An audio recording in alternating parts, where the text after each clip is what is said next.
Buenas tardes, amados hermanos. Quienes habla el hermano Arístides Fuentes en una presentación más del Ministerio El Blanco es Cristo. Ministerio que tiene como misión la de despertar en los hijos de Dios el deseo de esperar el arrebatamiento de la iglesia, andando como Cristo anduvo, siguiendo sus pisadas, imitando su carácter, como el máximo deseo de Dios, nuestro Padre Celestial, y el último llamado del Espíritu Santo antes de la venida de Cristo por la iglesia. El Espíritu Santo está formando a Cristo en nosotros para que de esa manera, imitando a Cristo, esperemos el arrebatamiento de la iglesia. En esta ocasión quiero presentarte un sermón en Filipenses capítulo 3, versos del 1 al 16, y paso a leerlo. Por lo demás, hermanos, gozaos en el Señor. A mí no me es molesto el escribir las mismas cosas, y para vosotros es seguro, dice el apóstol Pablo. Y para mí, igualmente, no es molesto el escribir las mismas cosas y predicarles el blanco es Cristo. Versículo 2. Guardaos de los perros, guardaos de los malos obreros, guardaos de los mutiladores del cuerpo, porque nosotros somos la circuncisión, lo que en espíritu servimos a Dios y nos gloriamos en Cristo Jesús, no teniendo confianza en la carne. Aunque yo tengo también de qué confiar en la carne, si alguno piensa que tiene de qué confiar en la carne, yo más, circuncidado al 8º día, del linaje de Israel, de la tribu de Benjamín, hebreo de hebreos, en cuanto a la ley, fariseo, en cuanto a celo, perseguidor de la iglesia, en cuanto a la justicia que es en la ley, irreprensible. Pero cuantas cosas eran para mí ganancia, las he estimado como pérdida por amor de Cristo. Y ciertamente, aún estimo todas las cosas como pérdida por la excelencia del conocimiento de Cristo Jesús, mi Señor, por amor del cual lo he perdido todo y lo tengo por basura para ganar a Cristo y ser hallado en Él, no teniendo mi propia justicia, que es por la ley, sino la que es por la fe de Cristo, la justicia que es de Dios por la fe, a fin de conocerle y el poder de su resurrección y la participación de sus padecimientos, llegando a ser semejante a Él en su muerte, si en alguna manera llegase a la resurrección de entre los muertos. No que lo haya alcanzado ya, ni que ya sea perfecto, sino que prosigo por ver si logro hacer aquello para lo cual fui también asido por Cristo Jesús. Hermanos, yo mismo no pretendo haberlo ya alcanzado, pero una cosa hago, olvidando ciertamente lo que queda atrás y extendiéndome a lo que está delante, prosigo a la meta, al premio del supremo llamamiento de Dios en Cristo Jesús. Así que todos los que somos perfectos, esto mismo sintamos, y si otra cosa sentís, esto también os lo revelará Dios. Hasta el 15. El tema que voy a desarrollar en este sermón es el sentir del Hijo de Dios perfecto. El sentir del Hijo de Dios perfecto. El sentir del Hijo de Dios perfecto tiene ciertas actitudes que hoy les voy a presentar. La palabra perfecto, amados hermanos, de la manera en que la Biblia la usa, se refiere a los hombres no perfectos, en el sentido sin pecado, sino que se refiere en esas palabras que tanto del hebreo como del griego, que se traducen perfecto, a la idea que habla de algo que es completo en todos sus detalles, o también alcanzar una meta o lograr un propósito. Se revelan tres fases de la perfección. La perfección posicional, que todos los creyentes en Cristo ya poseen. La perfección progresiva, es decir, la madurez espiritual, como está en Filipenses 3:15, y la perfección final, es decir, perfección de alma, espíritu y cuerpo, algo que Pablo niega haber alcanzado en Filipenses 3:2, pero que será hecho realidad en el momento de la resurrección de los muertos. En Filipenses 3:15 se lee el verbo sintamos, pero cuando se va al interlineal griego-español, se encuentra que la palabra fronoven se traduce pensemos, en el sentido de adoptar una actitud, la cual significa disposición de ánimo manifestada exteriormente. El sentir del Hijo de Dios perfecto tiene sus actitudes claras hacia el mal, la carne, es decir, naturaleza pecaminosa, las cosas obtenidas en la carne y el futuro. No teniendo confianza en la carne. Con la palabra carne, Pablo se refiere a la condición humana no redimida, que solo depende de la capacidad y los logros individuales aparte de Dios. Los judíos depositaban su confianza en el hecho de haber sido circuncidados, ser descendientes de Abraham y cumplir las ceremonias y deberes externos de la ley mosaica, nada de lo cual podía salvarlos. El creyente verdadero ve su carne como pecaminosa, sin capacidad alguna para hacerle merecedor de la salvación ni para agradar a Dios. Para contrarrestar la afirmación de los judaizantes en el sentido de que ciertas ceremonias y rituales del judaísmo eran necesarios para la salvación, Pablo describió sus propios logros inmejorables como judío, que eran mucho más meritorios que lo que pudieran reclamar cualquiera de sus opositores, pero no lo beneficiaron en absoluto para la salvación en Cristo. Pablo entendía que las cosas obtenidas por los esfuerzos humanos eran para él ganancias que le permitían vivir una vida de privilegios en el mundo judío, lejos de Cristo. Pero en el camino a Damasco se dio cuenta de que esas cosas que eran para él ganancias, hay que darles su lugar para poder aceptar la salvación de Cristo. Y ese lugar es el que Pablo les ha estimado como pérdida por amor de Cristo, quien asió a Saulo para salvación.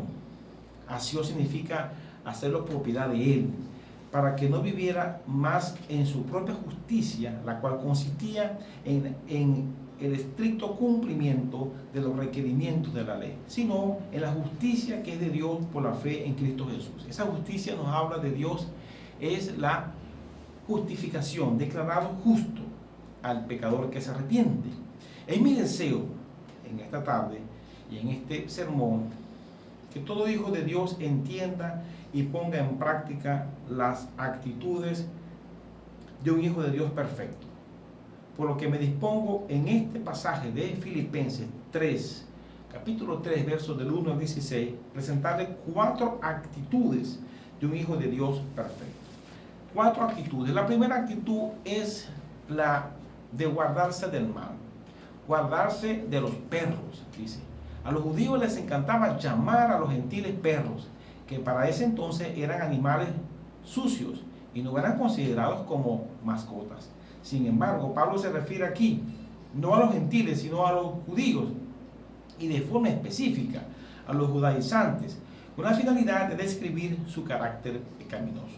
Hoy en día, este tipo de personas existen entre los judíos y no judíos, y los hijos de Dios tienen que guardarse de ellos.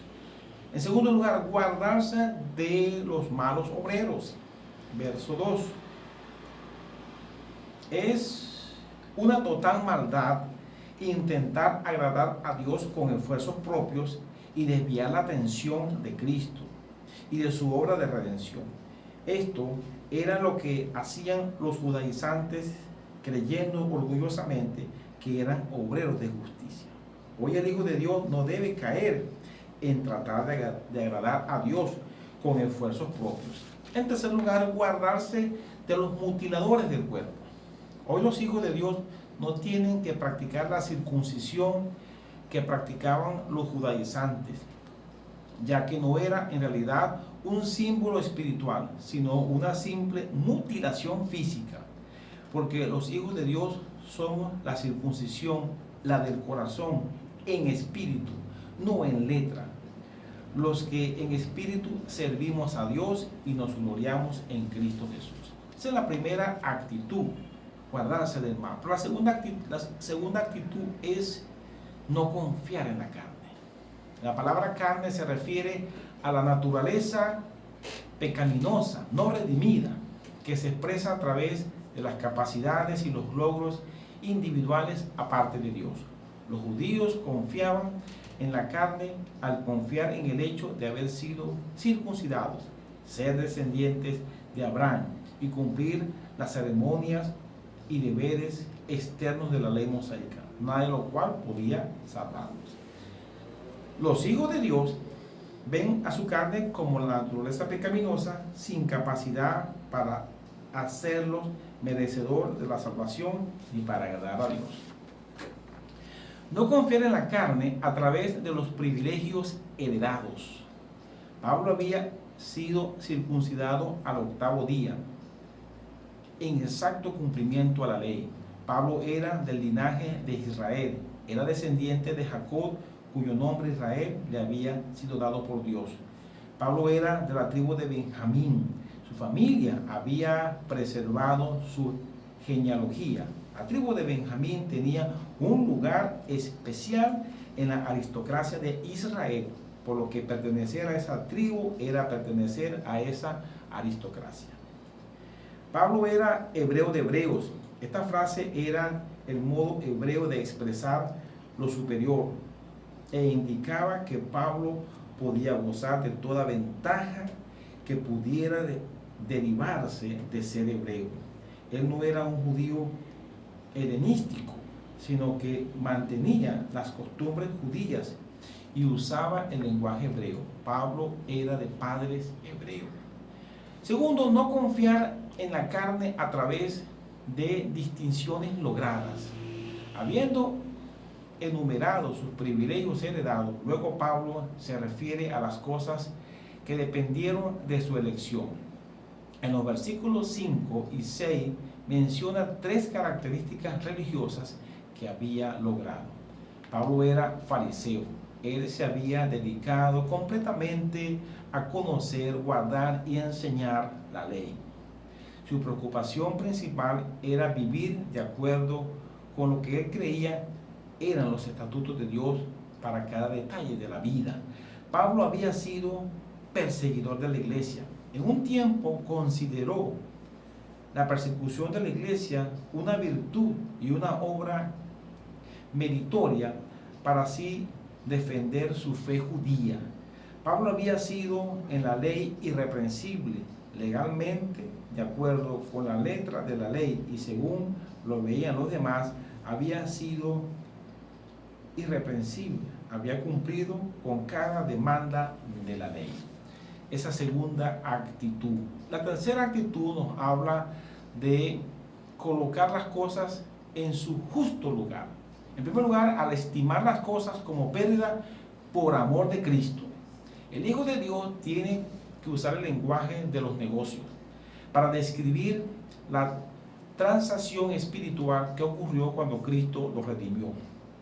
Para estimar, como lo hacía Pablo, sus credenciales religiosos judíos en la columna de ganancias, que eran en realidad cosas que no le daban la salvación, pero él las colocó luego en la columna de pérdidas. Todo esto por amor de Cristo, quien le amó y se entregó a sí mismo por él. En el lenguaje de los negocios se emplean las palabras ganancia, que es un término contable que significa lucro. También se usa pérdida, que es un término contable que describe una pérdida bursátil. Entonces, ese estimar, ese conducir ante la mente, estimar. Segundo lugar, al estimar las cosas como pérdida por la excelencia del conocimiento de Cristo Jesús. No es un conocimiento intelectual acerca de Cristo, sino que es un conocimiento por experiencia o a escala personal, llegando a participar íntimamente en la vida de Cristo, como Gálatas 2:20, con Cristo estoy juntamente crucificado, al punto de llamarlo no el Señor, sino mi Señor. Primero vamos a ver la excelencia de conocer a Cristo como Señor, al perder todo lo que no contribuye a conocer a Cristo. renunciando a todas las cosas carentes de todo valor en comparación con conocer a Cristo Jesús, mi Señor, por el cual se pierde todo. No es que el obtener algo en la vida, como por ejemplo ser un ingeniero, lo que hay que estimar como pérdida, sino la mala manera como obtenemos ese título, lo que representa pérdida y nos impide conocer a Cristo. Es decir, si nos dedicamos a mentir en los exámenes y no cumplir con nuestras responsabilidades, entonces esas cosas no nos conducen a conocer a Cristo e imitar su carácter, lo que representa dar en el blanco que es Cristo.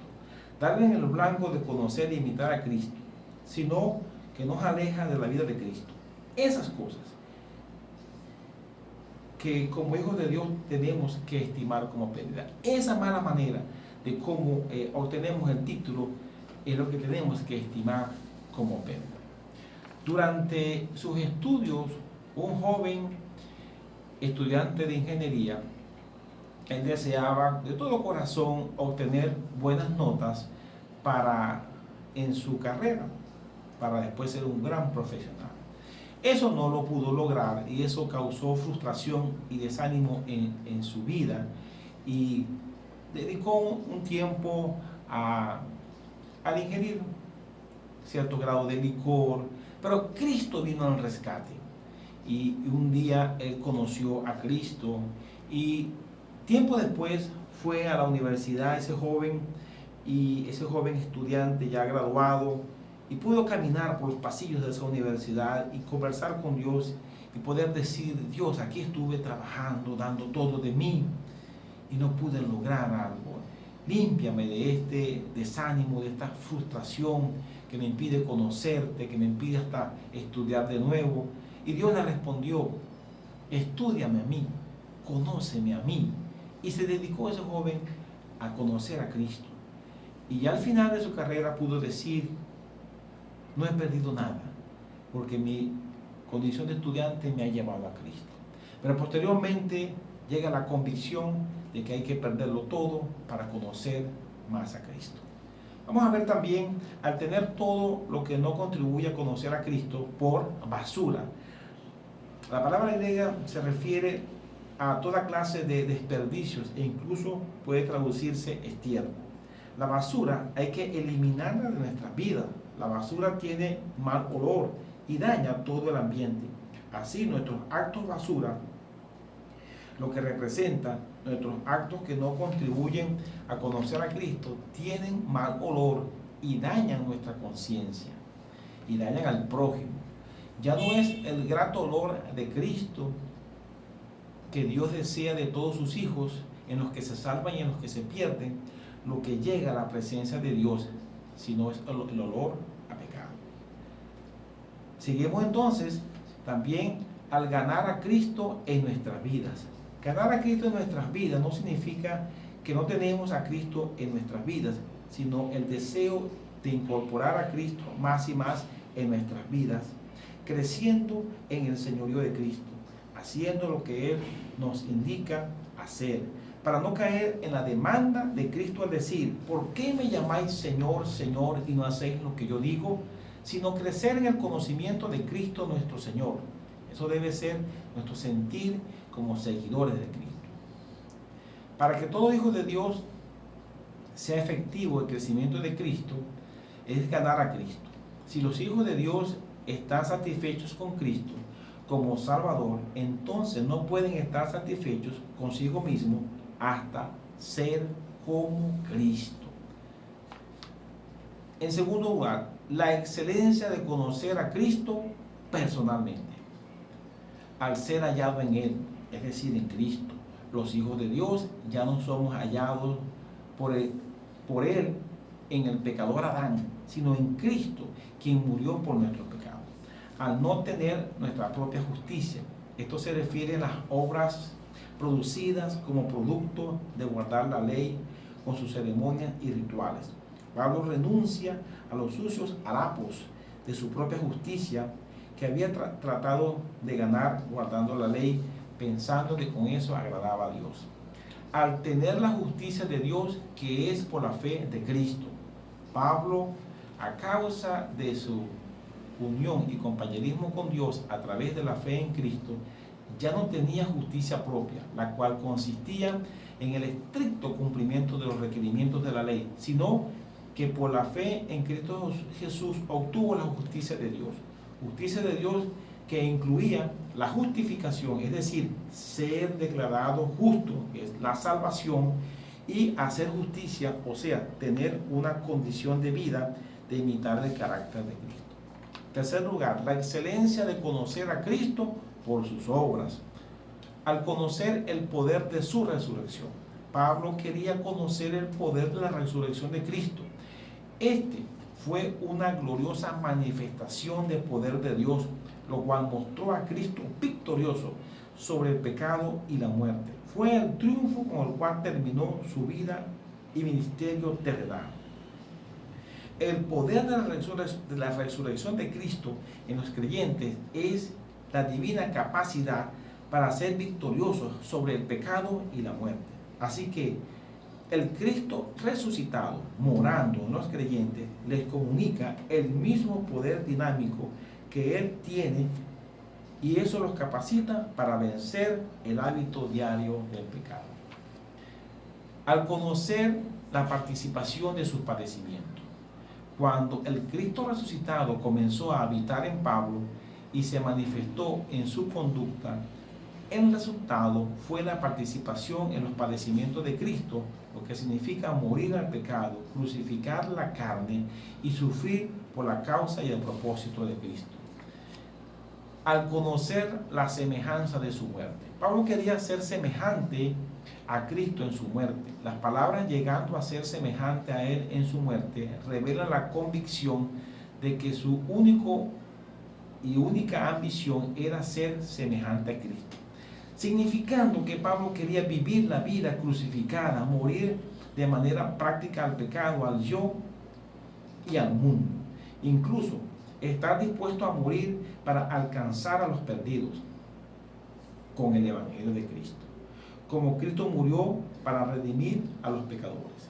La vida y la muerte de Pablo, aunque no fueron redentoras como la vida de Cristo, tuvieron el mismo propósito que la de Cristo, en el sentido de que tenían como fin a los perdidos. Y así Pablo pudo asemejarse a Cristo. Cuando habla de ser semejante, significa poseyendo la misma forma. 3 actitudes, y llegamos a la cuarta actitud, que es la actitud correcta hacia el futuro. Correr hacia el futuro. La actitud correcta es proseguir para lograr asir. La actitud correcta es proseguir a la meta. La actitud correcta es proseguir al premio. La actitud correcta es proseguir para lograr asir. Asir significa hacer propio, hacer posesión de uno. Entonces, saber lo que no se ha logrado. No se ha logrado la perfección final sin pecado y en perfecta conformidad a la semejante a Cristo. Seremos moralmente como Cristo y con un cuerpo semejante al cuerpo de la gloria de Cristo. Esa perfección no la hemos alcanzado y se hará realidad en el momento de la resurrección de los muertos en Cristo. Correr hacia el futuro. Ante esta realidad, la actitud correcta, ha de ser la de proseguir como un velocista que ejerce acciones enérgicas. Realizando Pablo aquí una de sus metáforas favoritas tomadas de los juegos griegos, la cual consiste en describir la vida en Cristo con la semejanza a una carrera.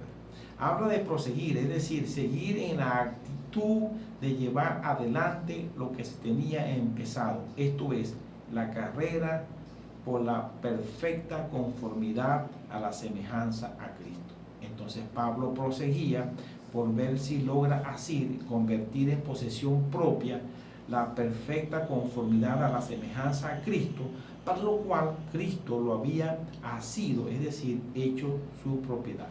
Pablo usó las palabras alcanzado y proseguir comparándose con un corredor de las carreras. La actitud correcta es proseguir a la meta. Nuevamente, a la meta, al blanco. El blanco es Cristo.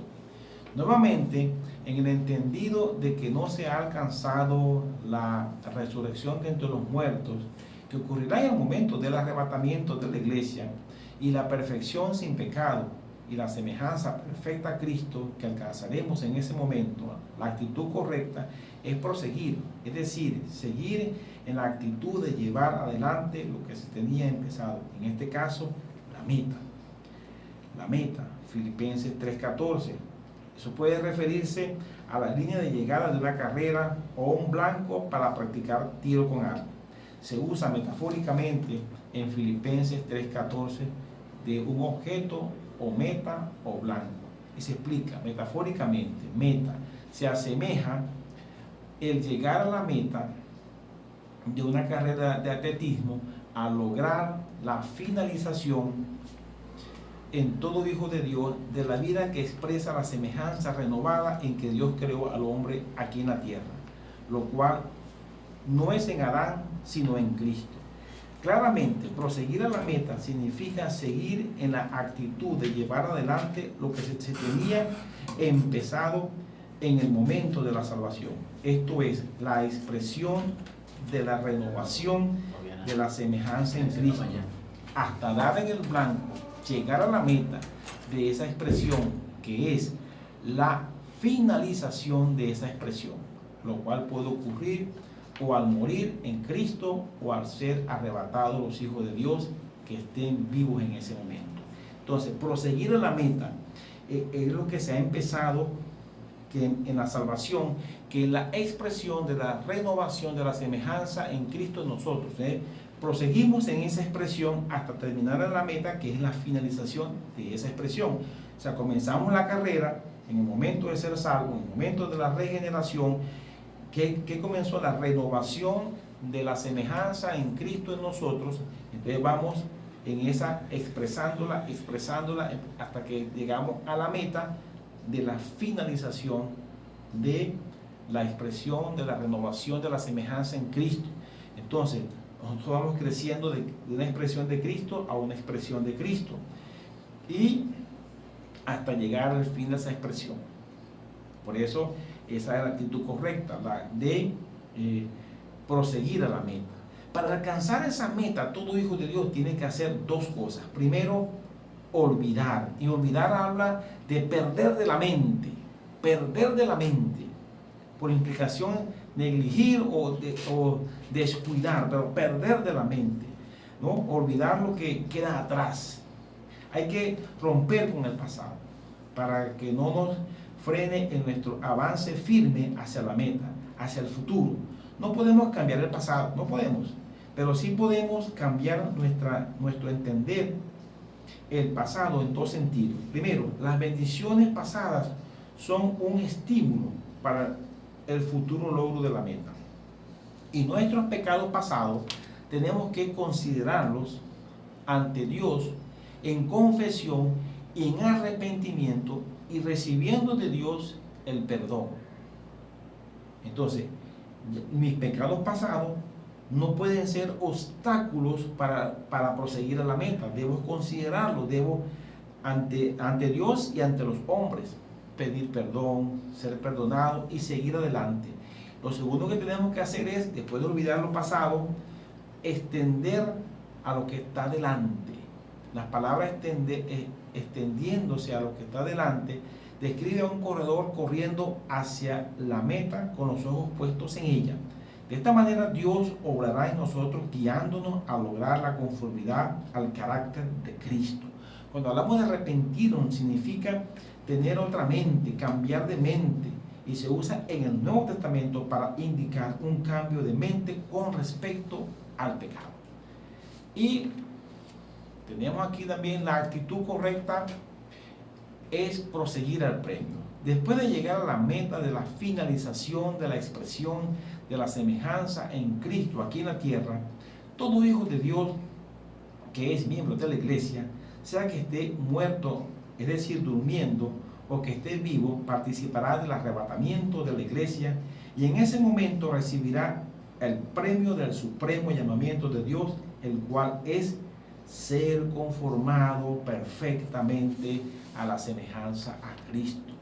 que consiste en tener un cuerpo semejante al cuerpo de la gloria de Jesucristo y el ser perfectamente semejante moralmente a Cristo.